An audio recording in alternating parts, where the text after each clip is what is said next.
মুর্শিদাবাদে ঘুরতে যাওয়ার ছোট্ট ভিডিও।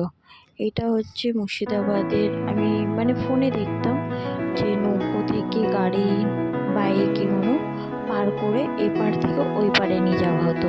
কিন্তু আজ আমি নিজের চোখেও দেখলাম যে নৌকাটা এত বড়। আমরাও কিন্তু এই নৌকাতেই এপার থেকে ওই পারে গেছি, যেহেতু ওই পারে আমাদের ট্রেন ধরার ছিল।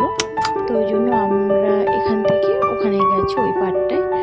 আর এই যে বড় বড় নৌকাগুলো দেখছো, তো ওই নৌকাগুলো থেকে সব একটা সময় অনুযায়ী নৌকাটা ছাড়া হয়। ওই পারটাই দেখছো, ওই পারটাতে যে নৌকোটা এই পার থেকে ওই পারে যাচ্ছে, আমাদের সবাইকে ওই পারে নামিয়ে দেবে। তো প্লিজ সবার কাছে যদি এই ভিডিওটা ভালো লাগে, ছোট্ট এই ভিডিওটা করলাম, যদি ভালো লাগে প্লিজ লাইক কমেন্ট শেয়ার করে দিও। আর আমার চ্যানেলটাকে একটু সাবস্ক্রাইব করে দিও। Bye bye.